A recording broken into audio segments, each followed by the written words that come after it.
Good evening. We are now on diary entry number 806. All right. So on diary entry number 6, we proceed. That same day, I saw a certain priest, probably Father Soposco or Father Andras, who was surrounded by the splendor which flowed from her. Evidently, this soul loves the Immaculate One. Nung araw ding yaon, nakipo ang isang pari, malamang si Father Soposco or Father Andras, na pinalilibutan ng marikit na liwanag na nagmumula sa mahal na Birhen. Malinaw na mahal ng kaluluwang ito ang kalinis-linisang ina. Okay, so we continue. This was a continuation of yesterday's entry, yung 805. So yesterday, dun sa diary entry 805, was the feast of the Immaculate Conception of Mary. That was December 8, no? So from that entry, yung 805, which concerns about the feast of the Immaculate Conception of Mary, sabi ni Faustina, realize niya kung bakit siya naghanda ng ganoon, no? Yung masidhing paghahanda for the feast of the Immaculate Conception. It was a 2-month preparation. Kasi doon nakita niya yung kaningningan ng mahal na Birhen tumatagos doon sa kanyang buong pagkatao.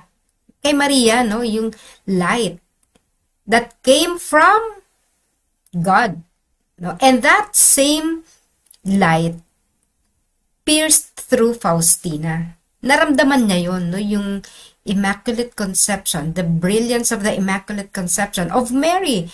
Naramdaman niya yun sa kaluluwa niya. And then today, sabi niya, that same day, no? So kahapon uli yun, the feast of the Immaculate Conception. Nakita din niya yung isang pare, no? Hindi sinabi kung sino, but it was probably Father Soposco and or Father Andras, who was also surrounded by that light, ng ganong liwanag, no? Nag-overflow dun sa kaluluwang yon, dun sa pari na yon. At ang sabi niya, malinaw na ang kaluluwang yon, that priest, also loves the Immaculate One. So, also a devotee, an ardent devotee of the Immaculate Conception or our Blessed Virgin Mother. So, merong streamlining, no? Yung nagsistreaming. Kumbaga, mula doon sa mataas na source ng light, bumaba kay Maria, bumaba kay Faustina, doon sa pare, no? And towards the people. Hindi nabanggit ni Faustina ng ibang tao, no? But she was able to see it to Father Andras, no? Di lang niya dinifferentiate yung niliwanag na natanggap ng pare at saka yung liwanag na nag-pierce sa kanyang sarili, no? Yung tumagos sa kaluluwa ni Faustina, no? But tingnan natin ito sa context ng ating devotion to Mother Mary. Kasi napakahalaga, no? Kapag pala devotee ka, also a devotee to the Blessed Virgin Mother, you receive this kind of light, no? Ganun pala ang power din ng ating mahal na Birhen. Kaya din pala niya na magsabog ng liwanag.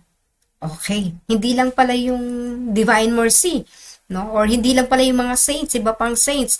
The Blessed Virgin Mother has also that capability to spread that light. And greater pa than the other saints, no? Kasi si Mary to, no? The chosen one. Alright, tayo sa ating devotion. Halimbawa, no? Sa Pilipinas, we started as a Marian devotee. Sino ba sa atin ang hindi nagsamula kay Maria? Sino ba sa atin ang hindi muna natutunan magdasal ng rosaryo, no? So, marami sa atin diyan nagsimula kasi kailan lang naman ang Divine Mercy natin natutunan, no? The devotion to the Divine Mercy was just introduced for most of us no mga 80s, no? Yung mga nauna nating mga kapatid, nauna sila sa devotion ng mga 80s, no? May mga nauna worldwide, no? Pero sa ating bansa, let's take our country first, no?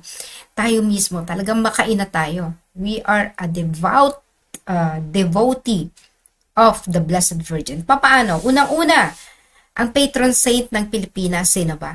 Di ba si Maria? The Immaculate Conception. Kaya nga, December 8, mabuti na lang, no? Naging holiday na. Holiday na for the country. Dineclare na to na holiday sa ating kalendaryo. So, we started with that devotion, yung ating mga parokya, ating mga simbahan. Kanino ba karaniwan dinededicate? So, most of our churches are dedicated to the Blessed Virgin Mother, Mary Mother of God, Our Lady of Fatima, Our Lady of Lourdes, name it. No, ang daming mga parokya na nakapangalan at nakadedicate sa Mahal na Birhen. So, ganun tayo mga Pilipino sa Mahal na Birhen. Ano pa yung mga ginagawa natin bilang isang deboto, no? Every October, nagba-Black Rosary tayo. Inililipat natin, iniaakyat, ibinababa ang imahe ng Fatima sa mga tahanan. Ang tawag natin dyan, Black Rosary. Ginagawa natin yan every October. Ako, bata pa ako because I was studying then sa isang Catholic school. Bahagi yan na ginagawa namin, yung Black Rosary. So, dito kami naka-assign dun sa barangay namin. So, bata pa ako, natuto na akong mag-akyat at magbaba ng Fatima. No? Yung Rosary naman, syempre, natututan ko yan dun sa eskwelahan. So, ano pa, no? We celebrate many Marian feast. Kasi, syempre, dinedicate natin yung mga simbahan natin kay Maria. So, halimbawa, Annunciation. So, i-celebrate ng parokyang yun, yung Annunciation. Yung Feast of the Annunciation, Feast of the Assumption, Feast of Our Lady of Fatima, Feast of Our Lady of Lourdes, no? So, marami. Sineselebrate talaga natin ang mga Marian feasts at nakalagay yan sa ating liturgical calendar. So, tayo ay talagang, kumbaga, legit na Marian devotee bilang mga Pilipino, no? Kasi, laganap talaga yan sa ating kultura at tradisyon. Tsaka talaga tayo makaina, no? Kahit yung sa level lang ng sa pamilya, di ba? Marami sa atin talaga makaina. Alright.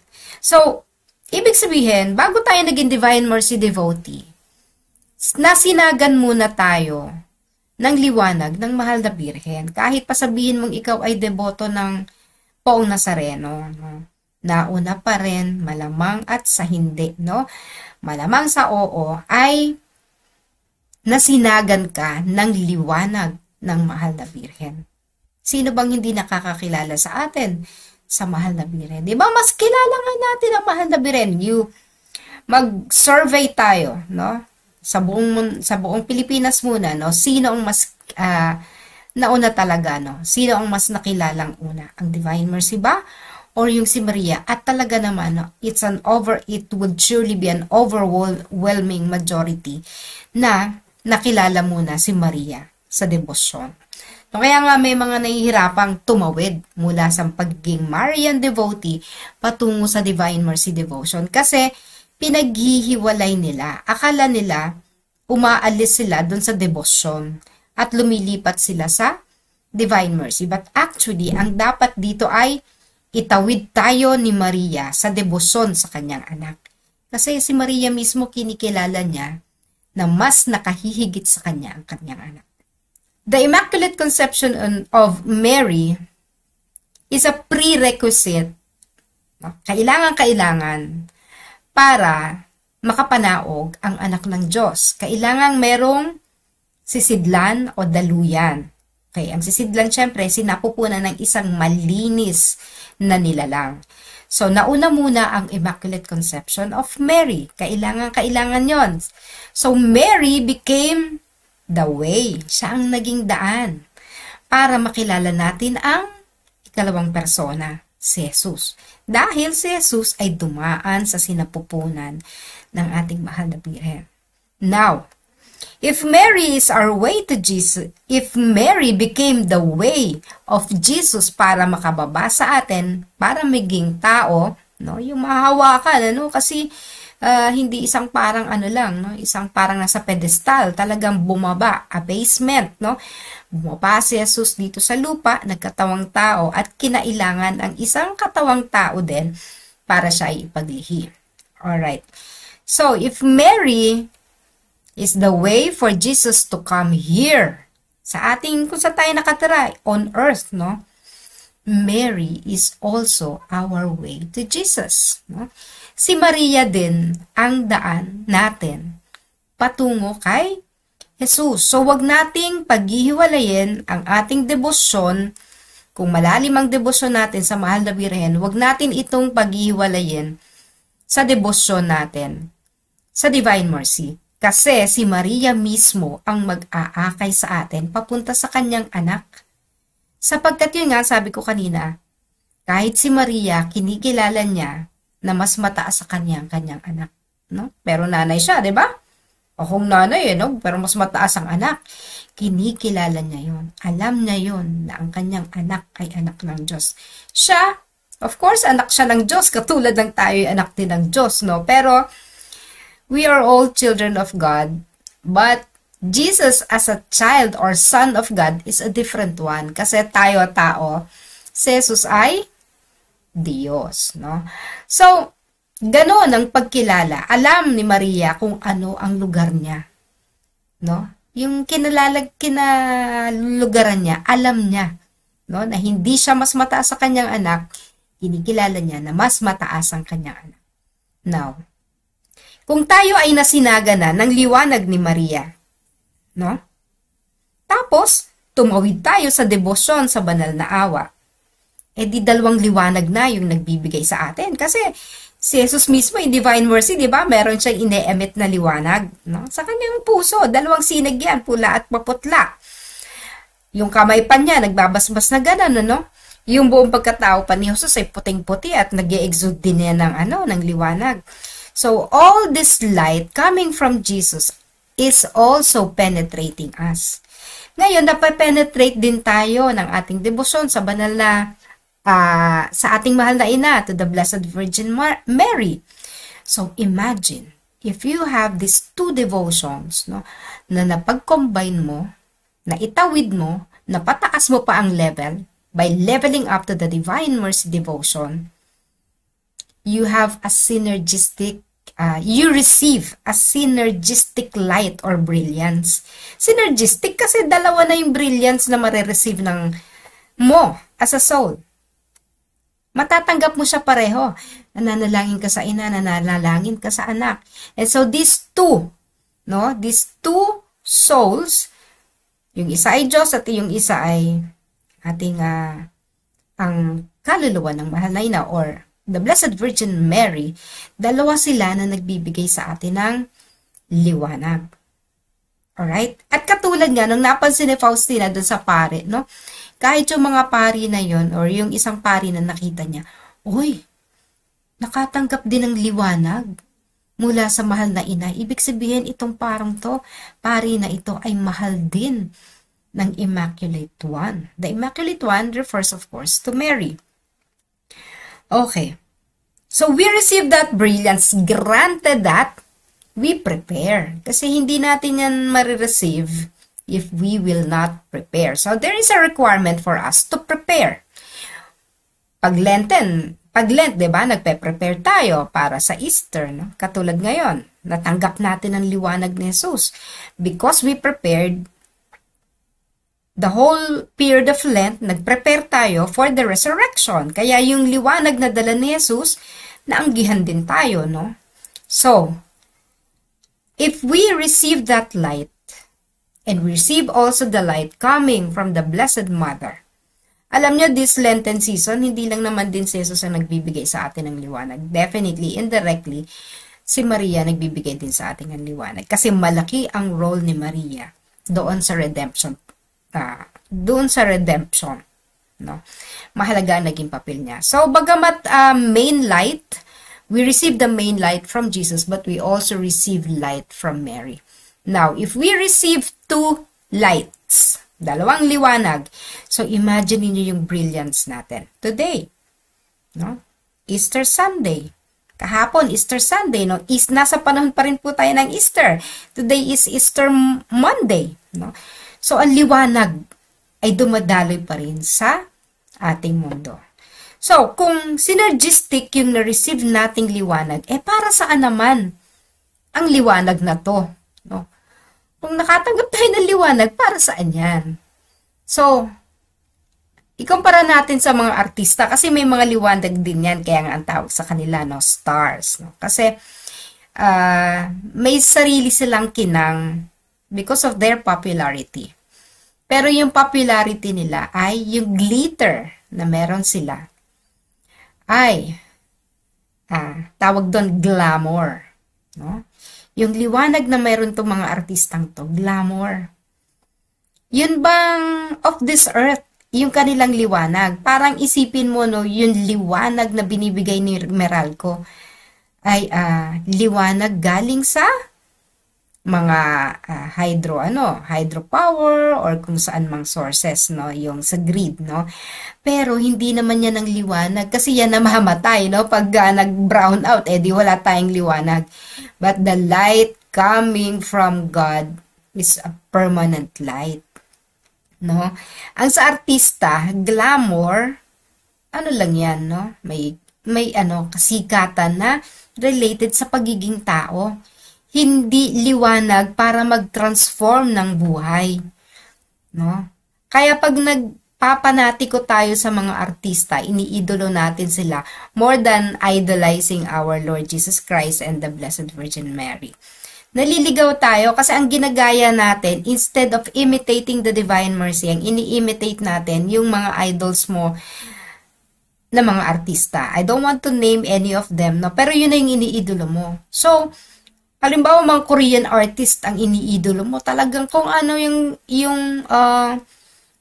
yung nire-recommend nila or ini-endorse nila sa mga patalastas, ganan, mga ads, no?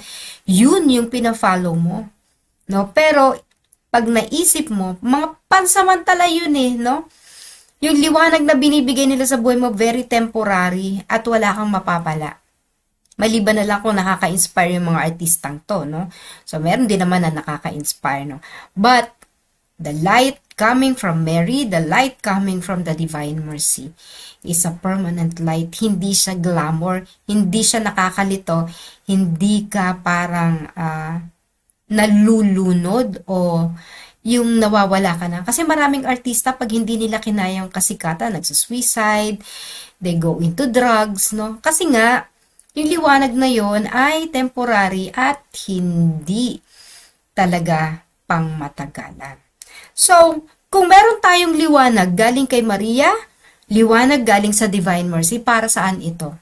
Ang kaibahan natin bilang mga deboto ng Banal na Awa at ng Mahal na Birhen, ang mahalaga po sa atin, dapat itong liwanag na ito ay ibinabahagi natin sa iba. Kasi at the end of our life, pagsusulit, no? Accounting period, accounting time. Tatanungin, sino ang mga kaluluwang naakay mo? Nasaan itong mga to? Sinong natulungan mo? So, yung liwanag na natatanggap natin sa Diyos, sa Divine Mercy, sa Blessed Virgin Mary, kailangan yan ay tumatagos din sa ibang tao. Kaya yung sinasabi ko, nagsistreamline siya. So, mula doon sa Diyos, papunta sa mga pare, doon sa mga sumisimba. Ganon din tayo. From the Divine Mercy, from the Blessed Virgin, tatagos doon sa atin because we prepared, may mga preparation tayong ginawa. Now, this light that we got, no, from the Divine Mercy and Mary, we are obliged to share this to people, to souls. Gamitin nyo ang liwanag nyo para ang madilim na buhay ng mga kapatid, kapitbahay, kaibigan, even people who you do not know, yung mga nasa kalsada, gamitin mo ang liwanag na yan para sila mismo din ay maakit mo papunta sa liwanag. So in that way, yung liwanag mo ay nakaka-penetrate sa ibang tao. Yun yung streaming of brilliance. So, on our 4th day of our novena to the Divine Mercy, maganda on this day, no? Okay, sino ba ang natin ngayon? Ang novena intention natin ay para sa mga kaluluwa na hindi pa nakikilala ang Panginoong Hesus. Yung mga hindi siya nakikilala. So, yun yung kailangan nating abutin. Yun yung kailangan nating bahaginan ng ating liwanag. And may this entry from the Diary of Faustina inspire you to spread your light. No, not just your wings, but spread your light so that those who do not yet know Jesus would be able to know Him. Dalhin niyo siya sa paanan ng Divine Mercy ngayong araw na ito, ika-4 na araw ng nobena para sa banal na araw. Ganda araw po sa inyo.